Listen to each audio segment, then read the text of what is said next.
Well, howdy, howdy, howdy, nearly senior citizen here. Greetings, boys and girls, and welcome to this another brand new day. And on my lap, I have a little dust mop. I actually think that's going to be his name, Dust Mop, because he is a dust mop, and as he gets older, he's only going to get fluffier. Because I've had some hamsters that were like, you know, only as fluffy as Thigmo and all that, and then as they got older, they turned into this, and then as they got even older, they got even fluffier. One of my little guys, which I can't even remember his name at the moment, but all of his fur fell off, and when it came back in, it was twice as fluffy as this. You couldn't even see him underneath all of his fur. I think it was just stress that made his hair fall out. I'm not quite sure why, but it grew back, and he was a happy and friendly little guy. But that was, I think, as stated, I'm going to call him Dust Mop because he looks like a dust mop. So make sure I'm centered here. Now, one of the things that I have to laugh about, because I watch a lot of videos. I mean, everybody does. If you're watching my video here, you probably watch a fair amount of videos. And I watch how people do their intros. And some people, because they have short intros, you can really see how the intro is the same all the time. Like there's John Wolf. He's got 2 channels. He does horror videos and a lot of other stuff too. But he starts off every single video with, "Hi guys, John here." So it's like if you just go click, click, click, click, click between them, it's "Hi guys, John here. Hi guys, John here. Hi guys, John here. Hi guys, John here." And another video that, not another video, another YouTuber, I don't know how to pronounce the name. It's like Seth Teenthak. But every single video he starts is, hey people, Seth here." And so if you go between one to the other, you know, it's hey people, Seth here. Hey people, Seth here. Hey people, Seth here. Hey people, Seth here. Hey people, Seth here. And so it's like, wow. And then I started to realize, you know, I can't really talk since, just like Boogie, who I haven't actually seen online for a while, but it's, you know, howdy, howdy, howdy, nearly senior citizen here. Greetings, boys and girls, and welcome to this. Yeah, I can't talk about my greetings being different. Ever since I hit a formula for my greeting, I've just stuck with it. I mean, and why not? Because it doesn't hurt. I mean, when I hear the hey people, Seth here, it's like I know I'm in for a good video. When I hear, "Hey guys, John here," it's like, there's gonna be this guy being sarcastic about horror games, and so it's like good. So hopefully when you hear something like howdy, howdy, howdy, nearly senior citizen here, what your inner mind says is, I can relax and go to sleep now. Thumbs up for that. Oh, that was reminding me of something that I did want to talk about, but now I've forgotten it again. It was a part of what I was just saying, but now I forget. Daddy, it's the man with the light bulb head. Avert your eyes from his gaze, Junior, and we may yet be safe. But Daddy, it's you. Oh well. I think it had something to do with like rolling tones, and that was one thing I wanted to talk about, because I took a shower this morning and I was thinking about various other things, and in fact John Wolf was talking about this. He was trying to do a narration on the video because there was just some narration that he was reading. It was text, and then he was going, gosh, this should be the narrator for Darkest Dungeons doing this one, and so he tried to do a Darkest Dungeons voice. Problem is, very few people can do the Darkest Dungeons narrator voice, because the Darkest Dungeons narrator voice is so perfect. I mean, that's not something that you just do. It's kind of you have it or you don't. I mean, it's the perfect rolling tones with the perfect enunciation and the accents in the right place, and the way his voice just slows down on the right words. It fits the words, it fits the presentation, it fits the music. I can't even imagine that game with that narrator without that narrator. So it's hard to do that voice, and so he tried to do that voice, and the biggest, hardest part about it is the rolling tones. That's hard to do. I mean, I occasionally will do it because my voice right now, this is my flat voice. And everyone's got just their flat voice. That's the voice you talk with. My radio type voice that I occasionally do, like when I go, and make sure to hit that bell. I can't do it right now because I've still too much phlegm and stuff, but let's see if I can get halfway rolling now. I know it's, and make sure to hit that bell, and make sure to press that notification button, because otherwise YouTube isn't going to let you know when my videos come out. So that's kind of better. Back to my flat voice again, where it's not rolling. Again, too much phlegm at the moment. I mean, later on I'll try to remember to do it in a different video, if I can remember to do it in a different video. But it's, everyone's got different voices, and some people have perfect voices, and the narrator for Darkest Dungeon has a perfect voice. One of the other things that I did want to say is I'm still working on my radio thing with Bellhaven and the little radio tower. I've got sounds collected. I've written half the script. The stuff that's not written is up in here, so it's all there. I've just got that. I'm not in a huge depressive slump. I'm not in my regular wham and then down and then driven into the dirt until my cycle comes back up to normal again. But I am in a low, gentle trough. And one of the things, we don't have the scientific terms and reasons and why these things happen, but there's stuff like leadening. When you are depressed, you get heavy. It feels like you've got another person on top of you. You're not just whatever you weigh. You know, your arm doesn't weigh just what it weighs. It weighs what it weighs plus the weight of another arm. Or two arms. And it's not a physical weight, obviously, but it's such a common thing that it can be identified among people who are depressed. If you are depressed, you will most likely have this. And we're able to identify. Ba-da-bum, ba-da-bum, ba-da-bum, ba-da-bum. I mean, there's no that we can detect yet, things that you can just blood test and go, oh, you got this, this, this, and this. So we have to watch and listen. And one of them is, leadening, where it's just you're heavy. And I was amazed the other day, too.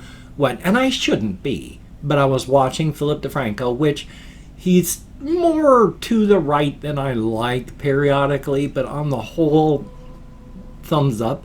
But he was talking about how, I think it was after Etika, or somebody else had taken themselves out. He was saying, look, you know, if you feel depressed, if you feel this, if you feel broken, it's all this. And he named off a bunch of stuff. And when he hit broken, that was like he just reached in and tapped me inside. It was like, yeah, I still feel broken.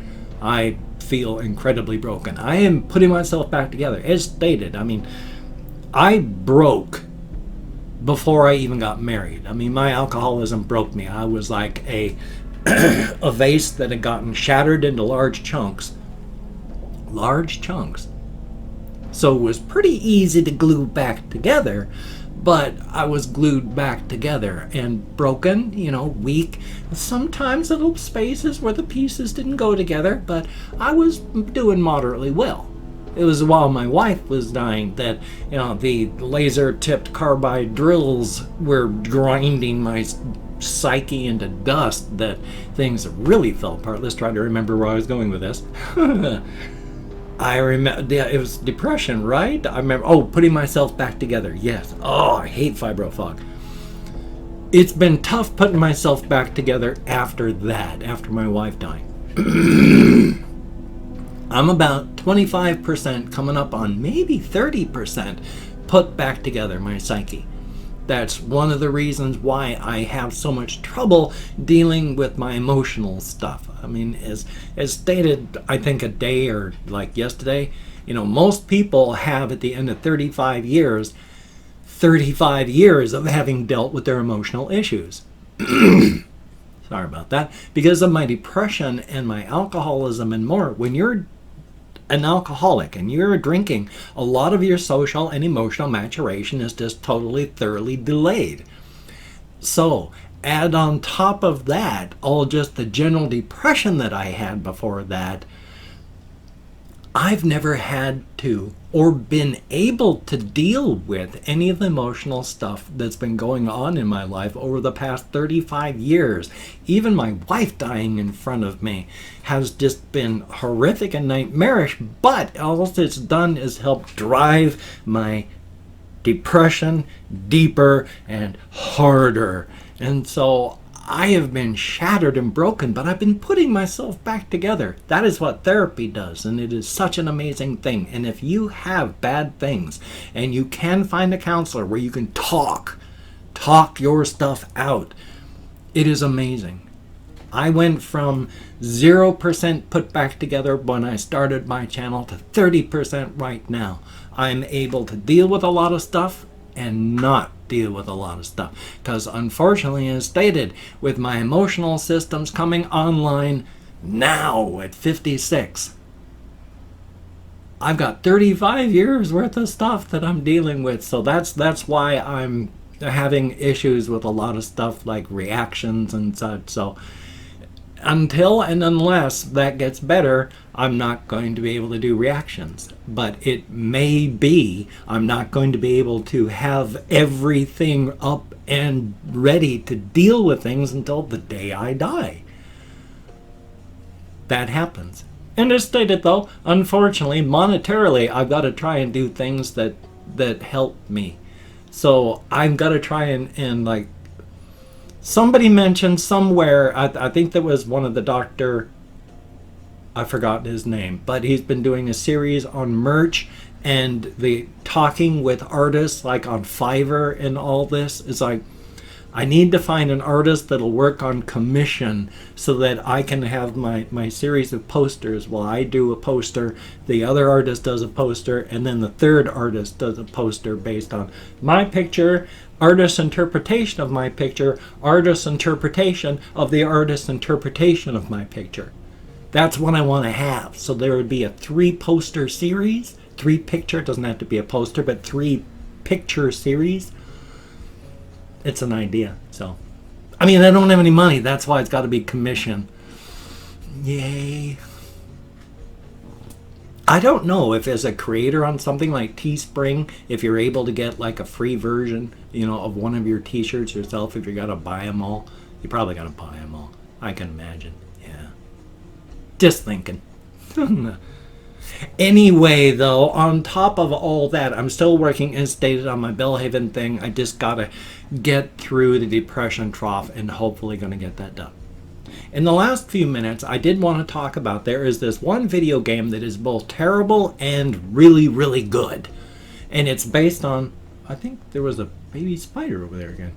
There's a lot of baby spiders and such over against my wall now, still. But there was a game based on the actual thing that came down in the mid-90s, the walled city, Kowloon, inside the city of Kowloon. And it was just inside of a military base, but it was just like a city inside of a city. And it was unsanitary and dangerous. And it took them like 10 years to be able to evacuate the place. And then they tore it all down and turned it into a park. It was, like I said, like a military installation from World War II that turned into an actual city inside of a city.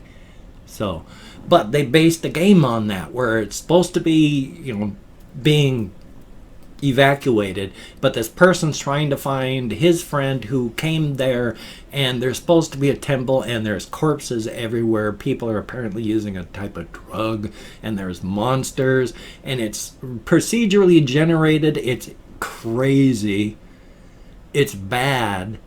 It's hard because of that, but at the same time, I love the atmosphere on it. So it's bad and good at the same time, based on something that's like 25 years gone now. But it's interesting, and if you ever come across that, it's like called Phantasmal. And the thing is, you can tell, I mean, the guy wanted to make it so that it had its own atmosphere. So if you play it vanilla, you know, you just turn it on and play it, it's got all these weird shaders and filters, and it's hard to see. And as things happen, it gets harder to jaggies and glitches. And I just turn all that off. Turn all that off just to, and turn up the gamma so it's easier to see. So it's a bad game, but boy, is it a good game. I might do it for the channel, and that'd be cool. Because as stated, I really enjoy it. It's just that it's hard. I've made it, you got to go to like 3 or 4 levels to make it to this temple. I've never made it to the temple. It's really, really freaky. It's pretty good, but it's also incredibly difficult, and it's bad, but it's good. Definitely. Oh, goodness gracious. And of course, I've opened up 24 hours worth of comments in my community tab. Going to go through and thank 20 to 25 people for having left me a comment. I'm just moving my hand at random now because I can. It's nice to do that. And I'm not reading the comments right now. I'm going to thank people. Yeah, I'm going to read the comments later. Thank people. Thumbs up. Answer as many as I can. For right now, just thanking you for having left me a comment. Good, bad, indifferent. You left one. Thank you very, very much. It is appreciated. And of course, if I mispronounced the username, no disrespect is intended. I'm an American English speaker, just not good at that. It's a range of 20 to 25 because even though I count American Sign Language on the fingers of this hand with my depression, fibromyalgia, brain damage from alcoholism, and more, I'm amazed that I cannot remember. Well, anyway. I don't want to get too much into a rut and say the same stuff all the time. So we have A Lemon Pie 407. Greatly appreciated, and hang on. There is more adventure to come in Rising World. In a pit, because we're going in. Marilee Cachero, greatly appreciated. Element with a 3 instead of an E, and Ryan Davies, greatly appreciated. Dragon Spheres, thumbs up and thank you. And then we have, did I already say Marilee Cachero? I think I did. So thank you anyway, though. And SZ Amnesty, Ice Damon, greatly appreciated, and Nancy Sweeney, thumbs up and thank you. Kathy Kitscat, greatly appreciated. Sebastian Ferris, thumbs up and thank you. Lord Sithis, greatly appreciated. Sam Drury, thumbs up, and Zombie Wolf, always good to see you in the comments. Larry Face, thumbs up and thank you. Batman, big fan. I am glad that you are still here. It's been a while since I've seen your name. Adrian Bryan, thumbs up and thank you. Kevin Nicholas, greatly appreciated. Ace NBK, thumbs up and thank you. I will miss you though. That's such a name. It makes me feel sad. In a good way, kind of melancholy. Alyak, thumbs up and thank you. And then we have Pandora NYC1, thumbs up, and good to see you in the comments as always. Thank you. Confused Owl 29, good to see you as well. Thumbs up and thank you. AJ with no name, thumbs up and thank you. Then we have Little Learning Disability. I have no idea if I probably just did 2 23s, but MK Usaka 1613, thumbs up and thank you. And last but not least, Russian Timing. If you quit smoking, then you've done good, even if you've damaged your lungs badly. Quitting smoking helps your lungs incredibly. Even if your lungs are badly damaged, you're still going to be in good shape if you quit. Remember, the human body can do great things. My biggest story on this one is that Gurkha in World War II. I can't even remember, but he would, he fought. He killed. He was a god of death. He killed a ton of Japanese soldiers who were aware of him, ready for him with guns, knives, and grenades. He killed a lot of them. And then a grenade blew off half of his arm. That's when he turned into a god of death. And he killed more people after his arm was blown off than he killed beforehand. And he still lived to 84. After being shot, stabbed, a grenade blowing off half of his arm. The human body is amazing. Yeah, you'll live with limitations if you've done damage to your lungs, but they'll sit there and they'll work away for you for as long as they can, and as best they can too, so thumbs up on that. Oh, you can check out my various links. I have Twitter, Facebook, GoFundMe, Patreon.com, NearlySeniorCitizen.com if you could donate to my GoFundMe campaign or become a Patreon.com patron like one of these beautiful and awesome people. That would be beautiful and awesome. But if you cannot donate or you simply do not donate, I do take all good wishes and I deposit them in the bank of my heart where I draw interest. So thank you very much indeed. If you could toss me a like, I do appreciate all the positive validation I get from my existence. And of course, if you could subscribe to the channel, that'd be very cool, greatly appreciated. I would understand if you did not wish to. But if you are down with it, I will do my very best to keep you entertained from now until the literal end of time. Well, I got this video that you're watching, in case you didn't notice. Got another one I have to edit and render, one to record, edit and render, and then I got to slow down on the mutilated songs because I don't want to overflood everyone. I want them to be special and not just, oh, another one. So you take care. Have a great day today. I will see you on the flip side, and that, my friend, is a very good thing.